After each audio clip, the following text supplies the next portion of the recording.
Hello guys, बिहानै उठिसकेको थिएँ but अलिकति काम गर्दै गर्न पनि थोरै काम गरेँ। अनि हजुरहरूलाई पनि फेरि स्वागत छ मेरो नयाँ ब्लगमा। आजको मेरो day 3 of my blog day. अनि आज अब बिहानै उठेँ, नास्ता गरिसकेको छु, नास्ता गरेर रेडी भइसकेको छु। अब फेरि पसलतिर लाग्दैछु, पसलतिर लगाएर फेरि भेट्छु। बाइक निकाल्दैछु अहिले, बाइक निकालेपछि तपाईँलाई फेरि गाइस फेरि हामीहरू पपटै हुन्छ क्या त्यो के भन्नु, पसल पुगेर आएको पसलको चाबी त घरमा छोडिदिएछ क्या। अनि अब फेरि आएको पसलको चाबी लिनुलाई, पसलको चाबी लिएर फेरि फर्किँदैछु त पसलतिर। पसल खोल्ने आइपुग्यो, पसल खोलिसक्यो, पसल खोलेर अहिले भर्खर पसल खोलेको। अब त्यो बारबाटै गर्नु छ, यहाँ हेर्नु न यत्रो फोहोर हुन्छ क्या डेलीको यो जुन फोहोर छ नि, अब सामानहरू मिलाउनु पऱ्यो नि त।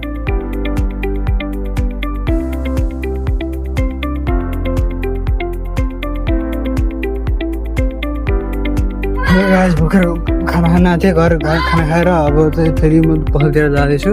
पसलमा पुगेछु अनि त्यो गाइस त पसलमा आइपुगेछु, भर्खर पसलमा आइपुगेको। अब अहिले त एकछिन काम छ, हाँस्यो एकछिन बस्ने हो, बसिरहेको छु। यस्तो हो क्या मेन त भनेपछि म पसलमा हुँदाखेरि अब कन्टेन्ट पनि के बनाउने क्या, कन्टेन्ट बनाउने के हुँदै हुँदैन, कन्टेन्ट बनाउनु त बनाऊ के भन्नु यो चाहिँ सोध्छु कि। बट त्यो पनि यसरी हेर्छु के हुन्छ, पछि बिस्तारै बनाउँछु। गाइस म अहिले भर्खरै क्या हाम्रो ढल्केमा चाहिँ एउटा नोटिस गरेँ क्या। पहिला त हाम्रो झन्डा थियो नि त, झन्डा चाहिँ हाम्रो चेन्ज गरेर रहेछ क्या। मैले अलिअलि बिहान हिजोसम्म त झन्डा त्यही पुरानो झन्डा नै थियो, बट त्यसमा त्यो चाहिँ च्याप्न आँटिसकेको थियो कि लास्ट दुई दिन यहाँ त लास्टै पानी परेको नि त। अनि पानी परेर पुरै झन्डाहरू सबै ढलिसकेको थियो। अस्ति त हामी पनि गएर उठाएको पनि हो, झन्डालाई उठाएर राखेको टक्क पारेर। आज हेर्दाखेरि चाहिँ पुरै झन्डाहरू सबै चेन्ज गर्नु भइसकेको थियो कि। पर्खिनु म तपाईँहरू पनि देखाउँछु है, हेर्नु सबै नयाँ झन्डा लगाइसकेको छ यहाँ चाहिँ। अनि उता पनि लाउनु भएको क्या, उतातिर पनि चेन्ज गर्नु भइसकेको छ। हाम्रो ढल्केमा पनि राम्रो छ क्या। हेलो गाइस, यस्तो हुन्छ कि अब म चाहिँ पसलमा हुँदाखेरि पनि अब के कन्टेन्ट बनाउँछु क्या, सोच्छु कि एकछिन कन्टेन्टमा चाहिँ के राख्नु, के कन्टेन्ट बनाऊ नबनाऊ। बट त्यति बेलामा थाहा भएर पनि म के गर्छु भने सिधा मोबाइलसम्म त्यो भिडियो अन गरेर गर्नु बनाउनु सुरु गर्छु, भिडियो बनाउनु सुरु गरिहाल्छु क्या। भिडियो बनाएर अब जे हुन्छ हेरौँ, बिहानदेखि के भइरहेछ गइरहेको छैन भनेर। अनि यति हो पनि अब कन्टेन्ट हाल्ने हो, के गर्ने हो त्यही हेरेर बस्छु क्या। अब के कन्टेन्ट बनाऊ भनेर सोचिरहेको छु। दोकानमा पसलमा त त्यतिकै काम हुँदैन, केही हो जे जति काम हुन्छ त्यो काम सघाएर बस्ने हो, त्योभन्दा बढी त केही गर्ने होइन पसलमा पनि। केही दिन हो आज एउटा कुरा सोच्दै थिएँ क्या, दाइहरूले पनि भन्नु भइरहेको थियो कि एउटा माइकले राम्रो हुन्छ भनेर, मेरो भिडियोमा अब राम्रो क्वालिटी पनि आएर साउन्ड पनि राम्रै आउँछ भनेर। भिडियोमा मैले सोचेँ ल हुन्छ म पनि माइक लिउँला, एउटा राम्रो खालको माइक हेर्छु अनि त्यही माइक लिन्छु। माइक त लिनु पऱ्यो नि, अब भिडियोमा चाहिँ राम्रो साउन्ड नआउनु कारण त्यही हो, माइक नभएर हो। केही दिन हो, त्यसपछि 2-4 दिनमा माइक लिइहाल्छु। अनि त्यसपछि राम्रोसँग राम्रो स्पष्ट बोलेको पनि सुन्नुहुन्छ है।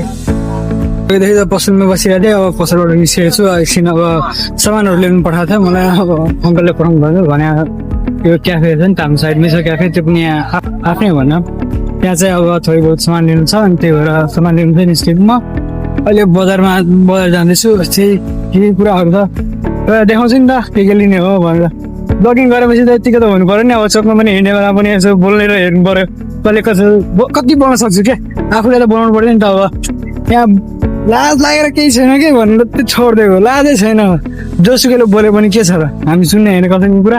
आफ्नो पर्फर्मेन्स दिने हो, आफ्नो दे हेर्ने हो क्या। म के कति गर्न सक्छु भनेर त्यति गर्छु म त। अब म जोसुकैले जेसुकै गरोस्, मलाई के त्यो कुरा छैन त्यसको। म त्यो टेन्सन लिने होइन क्या। मलाई पनि पहिला सोच्थेँ क्या कि अब कसैले मेरो बारेमा के बोल्ला कि, मेरो पुरै काट्ला कि, मेरो पछाडि बोल्छ कि यो पिछे के गर्दैछ भनेर। अब त्यति टेन्सन छैन, म त्यति पनि सोच्दिनँ। छोडिदिएको जे हुन्छ होस्। गाइस छोडेको अझै सामानहरू लिँदैछु अहिले त। यहाँ त बजारमा यसो हेर्छु क्या, अरूले यसो हेर्दै हुनुहुन्छ क्या मान्छेहरूले, तर मानिकन उभिरहेको छु। आज फर्स्ट टाइम बजारमा पनि आएर ब्लग गरिहालेँ कि, हेरिरहेको छु नि त अब आफ्नो मेरो के कसो हुन्छ भनेर मेरो ब्लगिङ गर्न थालिहालेँ कि। अब यहाँ आएर केही भयो भने यहाँ अब मान्छेहरू धेरैजना हुनुहुन्छ, यसो हेर्दै हुनुहुन्छ के गर्दैछु भनेर। तर त्यो पनि धेरै उता पनि नहेरेर आफ्नो काममा काम लिएको थिएँ, प्रकारहरू लिएर छु। अनि गाइस मैले सामान त लिने बेलामा त भिडियो गर्दै थियो, किनकि भिडियो गर्ने बेला त भिडियोको जुमै कम भयो क्या, जुम बढी भएर भिडियो फेरि भिडियो बनाएर रिटेक गरेको भिडियोलाई लिएर बजाइ लाग्दैछु।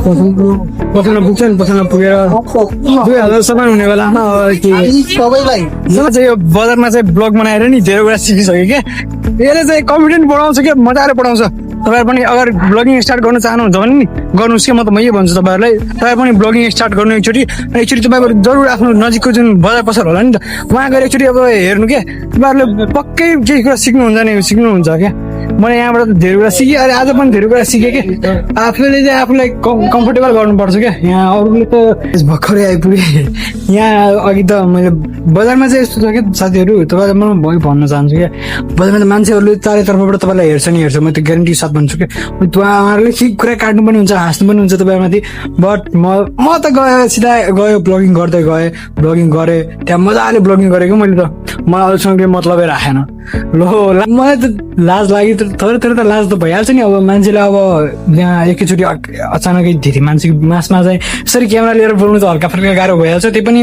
लाज नमानिकन चाहिँ आफ्नो कन्फिडेन्ट लिएर आफै बनाएको क्या टेन्सन नलिकन शान्तले बनाएको आफ्नो भिडियो गाइज म अघि नै घर आइपुगेँ अनि आज छिटो घर आएको म किनभने चाहिँ आज थोरै घरमा काम थियो त्यही भएर घर आइपुगेँ चाहिँ र अनि आज अन्तिमसम्म मेरो भिडियो हेरिदिनुको लागि धेरै धेरै धन्यवाद र यस्तै गरी मेरो जसरी तपाईँहरू टिकटकमा सपोर्ट गर्नुभयो त्यस्तै गरी मेरो युट्युबमा र इन्स्टाग्राममा सपोर्ट गरिदिनु होला मेरो युट्युब आइडी म यहाँ मेन्सन गरिदिन्छु तपाईँहरू म नाम चाहिँ मेन्सन गरिरहेको छु बट भइरहेको छ टिकटकमा के कारण हो त्यो कारणले बट म तपाईँहरू युट्युब आइडीको स्क्रिनसट तपाईँहरूको यहाँ प्रोफाइलमा भिडियोमा राखिदिन्छु तपाईँहरू त्यहाँबाट गएर सर्च गरेर एकचोटि मेरो प्रोफाइलहरू जति फेस भ्यू गर्नु होला र मेरो युट्युबमा र के भन्छ इन्स्टामा पनि मलाई सपोर्ट गरिदिनु होला धेरै धेरै धन्यवाद ल अन्तिमसम्म भिडियो हेरिदिनुको लागि धेरै धन्यवाद thank you so much for watching